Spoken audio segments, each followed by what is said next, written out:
Welcome to Straight Talk with My OBMD podcast. Join me for a bi-weekly discussion on topics most relevant to women's health today. We are your source for medically accurate, real-world advice and all things related to your health and well-being as a woman. From menses to menopause, we've got you covered. I'm your host, Dr. Dana Smith, a fully practicing, board-certified OBGYN physician with close to 20 years experience. I am also the founder of the website that is 100% dedicated to women's health, myobmd.org. At myobmd.org, we write on all aspects related to women's health. Listen to our podcast, visit our website, subscribe to our newsletter, and follow us on Facebook and Instagram, myobmd.org. Welcome to another episode of Straight Talk with My OBMD. I'm your host, Dr. Dana Smith, and I am so excited today. We have the honor of speaking with Dr. Marta Gulati. Dr. Gulati is a cardiologist. And correct me if I'm mispronouncing your name, please. No, it's Gulati. It's Gulati. Okay. So Dr. Gulati is a cardiologist at Cedars-Sinai Heart Institute who specializes in women's heart and women's heart disease prevention, and director of prevention and associate director of the Barbara Streisand Women's Heart Center. So Dr. Gulati, I am going to allow you to add anything you would like to add to that introduction. And thank you so much for being with me today. It's my pleasure. I have nothing to add to that. Okay, very good, very good. So I do, the reason I came across you was I was researching women and heart disease for our nonprofit, and I came across your publications, and I saw that you had a particular interest in women and heart disease. So I thought this was a great opportunity because, of course, as an OBGYN, I take care of women exclusively. And sometimes our fields intersect. Definitely, they do. So I wanted to take a few minutes to speak with you. And we're going to just, what I had in mind was we would just kind of go through the process, speaking in general about just women and heart disease, symptoms to look for, prevention, and so forth. And then also maybe focusing on pregnancy and how that pregnancy in particular relates to heart disease, not just in the pregnancy itself, but your future risk. And the other thing I wanted to hope we have time to touch on is menopause and heart disease. Is that all right? That's great. All right, sounds good. So I know that for the longest, heart disease was considered a man's disease. And thankfully, we have evolved and we now recognize it as that women are affected just as much as men. But we do know that some of the symptoms that we experience as women are different than what our male counterparts will experience. So can you tell us a little bit about how what you're seeing as far as not just the symptoms, but women's risk of heart disease in general, and how concerned should we be about our heart? Sure. So, heart disease is the leading killer of women. And so, we need to recognize that it isn't a small amount of women that die every year in the United States. It's over 439,000 women die each year from heart disease. So it is true that our community, just medical community in general, has really not looked at women as a risk for heart disease in the same way that a man, we seem to recognize that they're at a high risk of dying from heart disease. And so we have a lot of examples of where even when women present exactly like men, so when we come to the emergency room and if men have chest discomfort, believe me, they will leave with an EKG. They will get the right evaluation. But for women, it is much more likely that a woman's chest discomfort will be discounted to be anxiety or stress. Even when you present with the symptoms that we're looking for, the symptoms that tell us that there's reduced blood flow to the heart, meaning that you're maybe having an impending heart attack. That's what we're really looking for. You might, that's what could kill you, and that's what we're in the emergency room, what the physicians are really trying to identify. There's a lot of disparities in the equity of care. That's true for women, and it's even more true for people of color.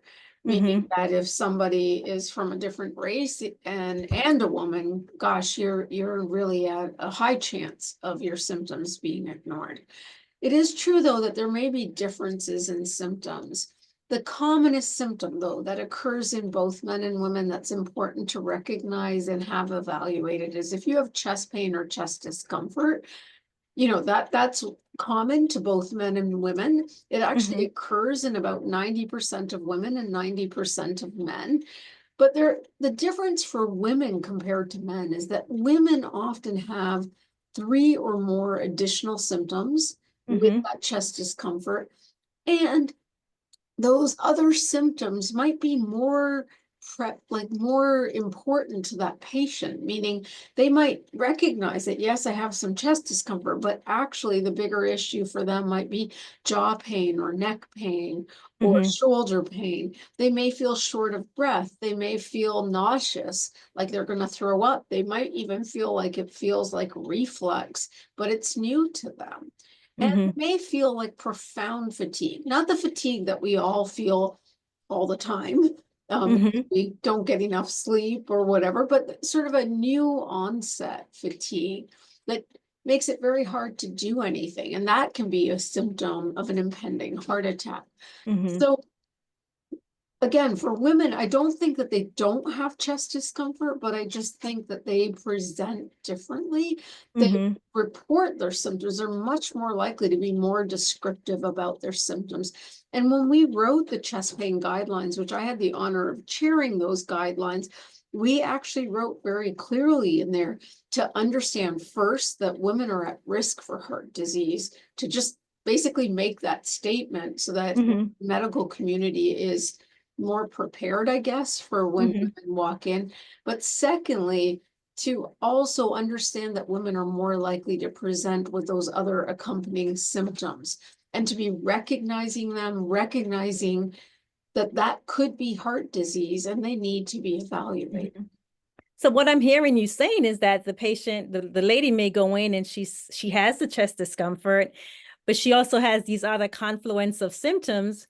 And then the physician who's evaluating her may now be distracted by these other symptoms and maybe going down, oh, it may be a GI issue, as opposed to, hey, no, this is the real issue over here, because she's having these along with the chest pain. Do not discount the chest pain that you're feeling. And I think sometimes shouldn't say as us as women, but sometimes we as ladies maybe sometimes tend to not want to feel that we may be having a serious cardiac condition. So we may sometimes say, hey, I have this, but it may be I'm also having this and this other symptom that made the kind of muddy the waters. But I hear what you're saying. As physicians also, we should not be distracted by those other associated symptoms. I don't think it's distraction. I think we need to listen to our patients, understand that those are signs and symptoms of ischemia first and foremost, but being aware and in tune and not just discounting what a patient feels. I think that it's not the right thing to put the blame on the patients or, because the women are actually very much in touch with their bodies, as you as an obstetrician knows more than me. Every month a woman knows what's changing in her body. We kind of get in tune, what's normal, what's not normal. And I think women are just much more sensitive to things that are happening to their body because they pay more attention to it. And so when things are changing, they do bring them up and they do talk about them. And again, sometimes those symptoms of a heart attack may be without chest pain, but they need to be recognized. And I think one of the biggest barriers to why people in medicine are missing women is because when we're taught in medical school, it's very unusual to even be talking about women and heart disease, to be talking about sex differences between men and Mhm. women that we should understand. And therefore, 51% of the population is not really well taught. We teach, of course, about reproductive health, but women Mhm. more than just the reproductive organs. Absolutely. Absolutely. Absolutely. And yes, I was not trying to imply, of course, we cannot blame women or put the responsibility on women to diagnose themselves, but certainly we also want to take our symptoms seriously and not discount what we are feeling and not try to explain it away. By not getting the proper evaluation is really what I was trying to clumsily say. So for the ladies who tell us a little bit about the patient, the ladies who are at a higher risk of a heart disease. What would that person look like? Well, they can look like anyone is the Hmm. reality. There's nothing you can't look at somebody necessarily and say, hey, I know you're at risk. There's a few people you can, but there is also many people we can't. Hmm. The traditional risk factors that we think of that put people at risk for heart disease that we look for is hypertension, which is incredibly Hmm. common. And so anyone with hypertension is at risk for heart disease, even when it's treated. High cholesterol, diabetes, Hmm. if you smoke, and if you have a family history of heart disease. And those are kind of the traditional things that we looked at. Now I think we're refining how we define risk. I mean, now body mass index, how much excess weight we might carry, it also comes into play. It's a Hmm. risk factor by itself to have excess body weight in terms of the risk for developing heart disease. We also know kidney function is important and the whole link between the kidneys and the heart, we call it sort of the cardiometabolic axis. We do need to be thinking more about kidney function and identifying people that might be at risk just from reduced kidney function. Hmm. For women, though, it's actually even more things that we need to be recognizing that might put a woman at risk. And there's things that happen at different stages in our life that even may resolve, but nobody's told these women that they're at risk for heart disease. So if we think about a young woman, Hmm. even knowing their menstrual history does matter. And this is why cardiology and OB are friends and why we should be aligning more. And I do think we're aligning way more than we Hmm. ever did. But Hmm. reproductive history, menstrual history, and I'll go through what that means, but reproductive history, well, actually, let me first say menstrual history. If you have early menarche or late menarche, you're at a bigger Hmm. risk of heart disease. If you Hmm. have polycystic ovarian syndrome, Hmm. you're at a higher risk of heart disease. But also reproductive adverse pregnancy outcomes are important for us to be asking young women. Hmm. It's like gestational hypertension, which could be Hmm. preeclampsia, could be just hypertension that gets diagnosed during Hmm. pregnancy. Again, for most women, their blood pressure goes down when they're pregnant. And if it is increasing, that's actually something we should be aware of. And even though it resolves for many women after they deliver, we do need to be communicating to women, hey, this happened. This puts you at higher risk for heart disease. We're not expecting our OB colleagues to screen them for heart Hmm. disease, but to make sure that they get referred to the right people, whether it's a Hmm. preventive cardiologist or someone interested in cardiovascular health, to really help identify if these women are at risk. Gestational diabetes is another thing. Again, Hmm. often resolves after you deliver or shortly thereafter, but puts you at risk, not just for future risk of diabetes, but heart disease and Hmm. also hypertension. Hmm.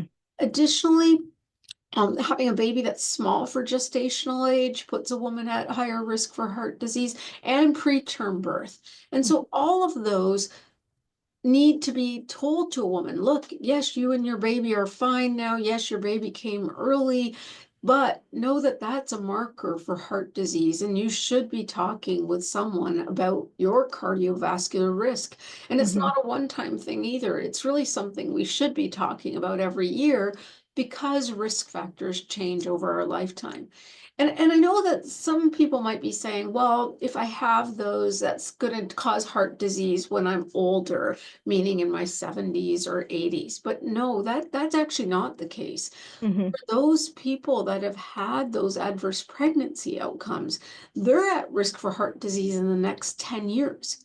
They're Mm-hmm. young women to begin with. Absolutely. 10 years later, they're still young, in my opinion. Mm-hmm. And so we need to be taking reproductive history and when we're talking to women of that age to really identify who's at risk. And then as women age, of course, because I think of women across their lifespan Right. as they are going through menopause. So early menopause actually Mm-hmm. puts women at risk, whether it's surgical or natural, regardless Mm-hmm. of the cause. Mm-hmm. Women are on hormone replacement therapy. For some women, it will pose a greater risk. And so they need to talk about that. Am I one of those people that shouldn't be on HRT? Because there Mm-hmm. is a subgroup of women that we probably need to avoid it in. And Absolutely. especially, Absolutely. especially those who already have heart disease. But of course, sometimes if you have a lot of cardiac risk factors, when I get asked by my gynecology colleagues, can this person be on it? Sometimes we have to say no, or Mm-hmm. that the risk is great. It's up to the woman, obviously, Mm-hmm. to make that decision. Mm-hmm. We can guide them with the best opinion that we have. Absolutely. And I want to break down, you've kind of given us a lot to chew on. I want to break down some of what you've just said. So what Dr. Gulati has said is we use the word menarche and just wanted everyone to understand that that is the age at which you start your menstruation. So what Dr. Gulati is saying, if you have started your period at an early age, or at a later or later. So average age would be around 11, 12. But if you some ladies, some girls are starting their period as early as 8 or 9, which is unfortunate, it's quite early. Or if you're starting your periods later than age 15 or later, then that would be considered late. So those who are starting their periods at a very early age or at a later stage in their adolescence are at an increased risk, is what you're saying, correct? And yes, the so much of our GYN history, we focus on the pelvic organs, but of course, your pelvis is a part of your body, and there's an axis, and there's all of this going on. I've gotten into the habit of placing my patients' GYN history. I've gotten into the habit of placing it in their medical history. So my patients who have PCOS, my patients who have endometriosis, I now, rather than just placing that as part of their GYN history, I place it in their medical history so that when they go to their primary care doctor or when they go to the emergency room, they frequently will not volunteer their GYN history, and they frequently will not be asked. Exactly. So, The great thing about women is, though, that they remember everything about their deliveries. I mean, you can ask them all mhm, kinds of questions, even 20 years after their delivery, and they will remember everything that, mhm, including the baby's weight. It's just yes, remarkable. I think often they don't get asked it, and I do think mhm, that there has been, until recently, a big issue that our medical records, it wouldn't carry over because it was somehow lost in the gynecology or the mhm, obstetrics history, and we wouldn't find it, and the patient wouldn't be asked about it, or maybe maybe they didn't, for some things maybe they didn't realize, but we wouldn't have that information to be able to say, mhm, hey, this is going on. So we also do the same as you. We put it front into their like cardiac history. I put it mhm, in there as, what are the risk factors? What are the female specific risk factors mhm, that have occurred? And then what are the other risk factors that might be in there as well? I think the other thing I didn't talk about was miscarriages too, and miscarriage mhm, history. Even when somebody says they don't have children, it's important to ask about that as well, because that can also be an increased sign of heart disease. Right now, we don't have strong data about fertility increasing the risk of heart disease. And I think part of that has to do with the fact that especially in the US and Canada, the people that can afford fertility might have a better baseline health. And Mm-hmm. if we ever get to the point where everyone who needs it is offered fertility therapy, that might be different. But right now, Mm-hmm. the data isn't pointing to an increased risk as a result of fertility therapy. I want to ask you about the patient who is the lady who is maybe considered like the type A personality, kind of like maybe a high strong, a high overachiever. Um, is that something, is that a personality? Do we have any data on whether that personality type Well, the has type an A increased risk? personality, is known for both men and women, that it puts them, they're under a lot more stress, and they are at a higher risk for heart disease. So the perfectionist, the person that, does everything for themselves, there is some relationship to that Mm-hmm. personality and an increased risk of heart disease. Okay. Note to self. Relax. And then what about the healthy athlete? Like the athlete, the lean person that appears healthy on all levels. Sometimes you hear about that in more so like in the professional athletes, you'll hear about, the basketball player. I think they may have like dilated cardiomyopathy where they're healthy, but then they all of a sudden have a serious cardiac event that without warning.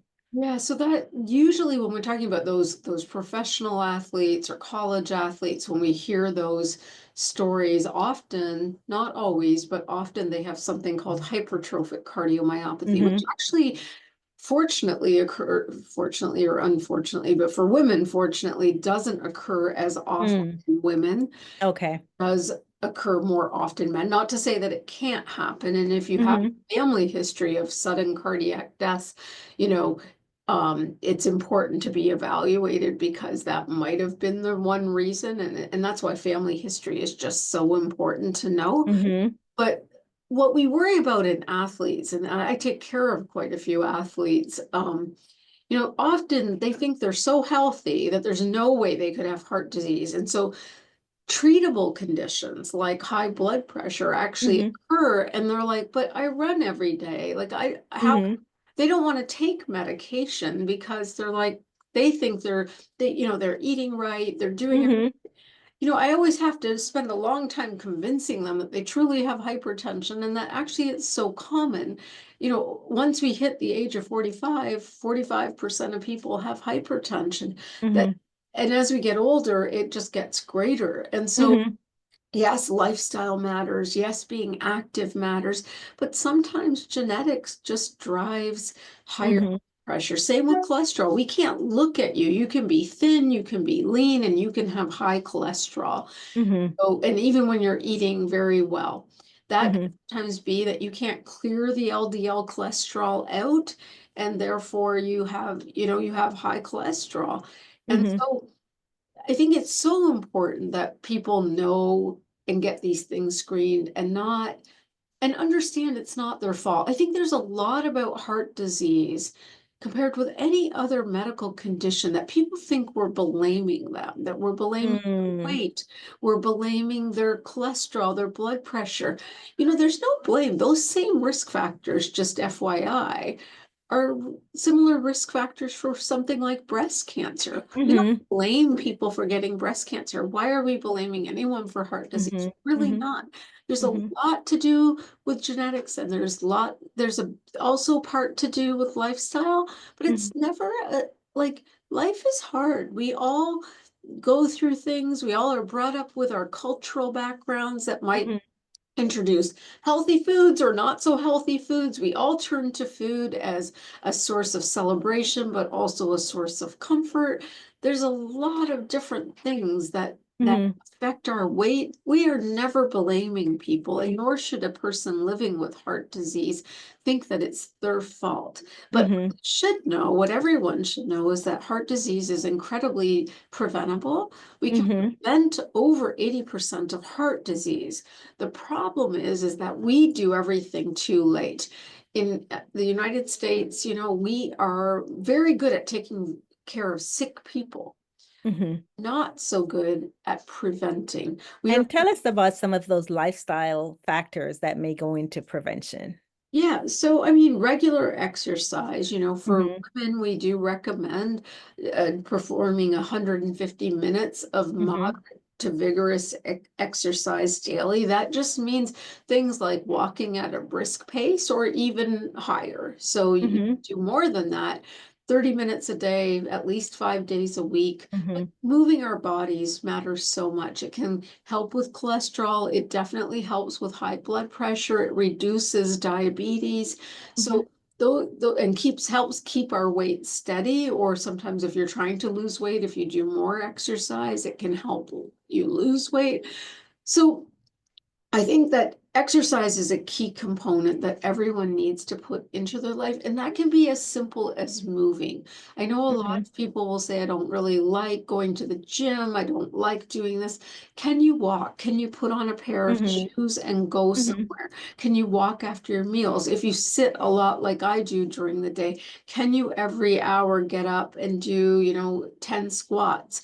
Because Right. can actually help you out as well and Mhm. improve actually your glucose tolerance. So that's one of them. I think Mhm. a heart healthy diet is, and that means a more plant forward diet. I think the Mhm. Mediterranean diet is a really good diet to try to follow with, changes for your culture. There's going to be things, it doesn't mean you have to eat pasta. That is not what the Mediterranean diet is, but it's just heavy on fruits and vegetables. It's using olive oils, it's using Mhm. low fat meats or fish, and trying to keep more plants in your diet, I think is Mhm. one of the key things. Reducing salt in your diet can be helpful, Mhm. especially for people with a strong family history of hypertension. The less salt you consume, the more likely you are to go on and develop hypertension. But at least if you have hypertension, it also helps control your blood pressure as well. Mhm.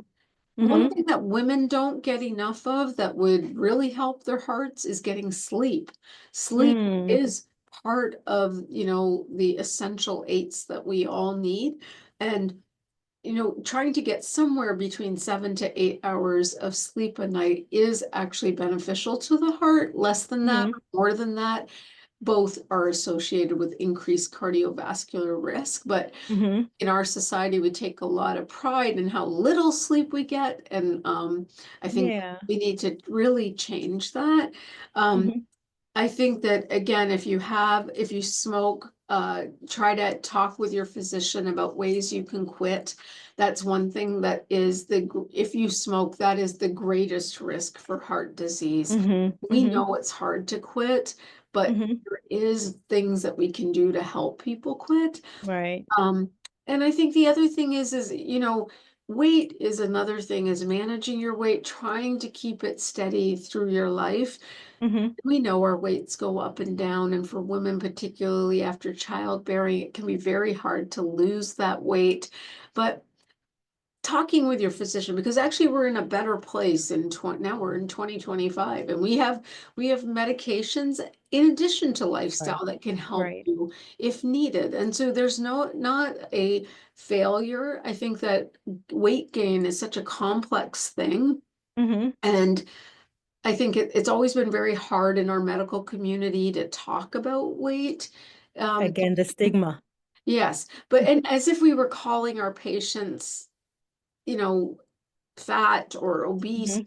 or we even use terms like, we write it in our notes, obesity, and it's based on BMI that we're writing that. But we should be able to communicate with our patients and try to get them healthier, because that really makes a big difference. And I think the other Mm-hmm. thing that you already touched on was stress. I mean, we need to be able to manage our stress. We need to be able to spend time. That can be exercise, that can also be mindful meditation that can help people, sometimes type A personalities like you and me, then, Mm-hmm. like finding time to meditate and take out the Mm-hmm. stress that we all live with some form of stress. Mm-hmm. Mm-hmm.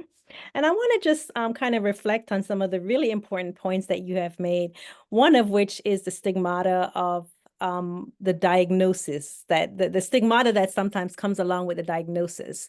So just like weight management, heart disease, the athlete that takes pride that, hey, I don't need medicines, right? Just like you're taking pride in that you maybe don't need medicines. Well, how are you viewing the person that does need medicine? Are you saying that they are somehow not doing what they should do? Speaking of how one athlete may see another athlete. So we really want to take the pride um, out of one, sometimes our health. We put a lot of pride into that, which is good, but it's not good if we somehow use that as a tool against someone else who may need to take the medicine. So we want to be careful that we are removing the stigmata from these diagnoses. So I'm really glad you made that point. And then in terms of the lifestyle factors, I know the exercise is one of the big ones. And I saw that you recently had a publication, I believe, where you spoke about cardiac workouts versus strength-based workouts, if that makes a difference to our heart disease risk factor. What were your findings? Yeah, so we looked at men and women actually across the United States, over 400,000 patients actually, and we looked at physical activity, self-reported, as well as resistance training, so aerobic and resistance training. And what Mm-hmm. was really interesting, because we were looking for sex differences, and we found that, of course, if you didn't exercise, your risk for death was high and your risk for heart disease was higher than people that exercise. So exercise good for you. That's like the simple message. But the other thing that was really interesting in our paper, I think, was the fact that men needed to do more exercise than women to get the same benefit. So women get benefit actually at almost half the amount of time than men. And that's why right now the guidelines are the same, but Mm-hmm. perhaps our research and others' work may eventually change what we make a recommendation. Mm-hmm. The point is, though, that most women don't exercise on a regular basis. And Mm-hmm. we need to change that part of it. We need to just get women, it was more likely that women wouldn't exercise compared to men. And if we Mm-hmm. could get women to move more and find exercise that brings them joy, that would be great. And Mm-hmm. the other thing is that women are much more likely to do aerobic activity. Somehow that's been drilled into us, and men are much more likely to do resistance training, which is like Mm-hmm. weightlifting. And we need to take a little bit of each other's, and we need to be doing resistance training. There's obviously a lot of other reasons beyond just mortality and cardiovascular Mm-hmm. mortality, which is what we looked at, but in terms of bone density, Mm-hmm. in terms of Balance. I get older, and we don't want to be frail older Right. women. We want to be able to take care of ourselves, because the chances are we're more likely going to be alone without our partner. We need to be able to take care of ourselves. So Mm-hmm. doing some sort of resistance training, it doesn't mean lifting big weights, although if you want to, go for it. But it can be things like that, things like yoga, things like Mm-hmm. Pilates, things like bar classes. It can be doing light free weights for lots of repetitions. Mm-hmm. There's Tai Chi is actually a great one example as well. So we should be doing resistance training. We should be doing aerobic training. I don't know if we know exactly the perfect dose yet for women compared to men, but the one thing is women get more bang for their buck for every minute of exercise compared with men. So take that as good news. And Mm-hmm. secondly, just start by doing something. We're all Absolutely. busy, but if you can find 10 minutes in your day, Mm-hmm. that to me is a win. Find 10 Okay. minutes. Over time, maybe you can increase it. Don't forget the weight training or resistance training twice a week. Mm-hmm. least 20 minutes. Okay. And I know if let's say I have a sense of what you're going to answer, but let's say just to drive this point home, let's say you have a patient who is overweight, smokes, kind of has a high stress, maybe not the best diet. And we know that tackling one at a time would likely be the most successful approach. Which would you start with? Which would you suggest that they start with tackling? Well, it sometimes it depends on the patient. Like if the patient is ready to quit smoking, I would tackle smoking first and Mm-hmm. foremost. But if they're not there, if that's not on their agenda or they're like, there is no way that this is possible for me right now, it's not that I will let it go. I just will move on to any of the other ones. I would ask Mm-hmm. them, I would engage them in this decision. Which one do you want to tackle first, and which Mm-hmm. one do you think will be most successful? Mm-hmm. Do small changes. I mean, even if you're just tackling diet and you're just saying, could we cut out sodas, or could you drink less soda, or could you drink diet soda? What would Mm-hmm. be the solution that you can do today? And then the next time we meet, we can add something else.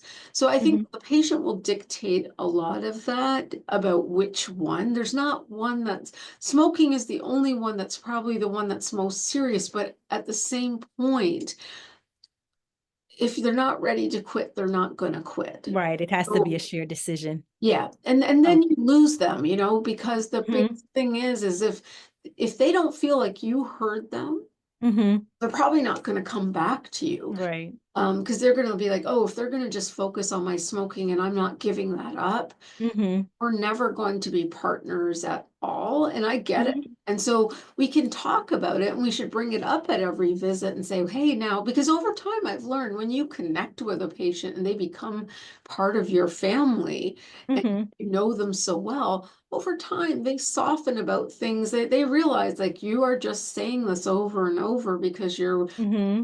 for their health. And maybe one day they are open to it. Okay, what would I do to quit smoking? Like what, and Mm-hmm. I just ask that question. They may still not be ready, but they may Right. come back again and say, I talked with some friends and actually, yeah, they quit when they use that medication, or they quit Mm-hmm. with the nicotine patch. Okay, let's try it. Right.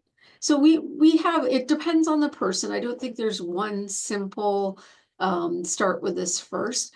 For some people, if the easiest thing, if the risk factor I see as the glaring problem there is not enough sleep, maybe that's what we can work on. Can you Mm-hmm. get more sleep? Can we start Gotcha. with that? Okay. Okay, so this has been such an interesting discussion, Dr. Gulati, and I want to circle back to what we were talking about in regards to pregnancy and heart disease. And I know there are some diagnoses where we talked about, like especially the hypertensive disorders of pregnancy that puts ladies at risk for heart disease. So after they've given birth, they may no longer come to the obstetrician. What should they be doing anything differently as far as going to following up screening with their primary care doctor? Do they need to be under the care of a cardiologist? What should they be doing differently from the lady who went through pregnancy that did not encounter, for instance, hypertensive disorders of pregnancy? Yeah, so every place is a little different how they tackle this and where the follow-up happens. So I will say I'm at Cedars-Sinai in Los Angeles, and we have our maternal fetal medicine people following the women that have had hypertension during pregnancy. And only when they run into trouble do they then send them to us in the cardiology clinic. Mm-hmm. Will help or take over if necessary, but our maternal fetal team is really quite skilled. But I know Mm-hmm. that doesn't exist everywhere, and I think that it's just important for them to have follow-up. I mean, they get the postpartum follow-up Mm-hmm. around 6 weeks with OB, and that might be the first point of contact for some of them.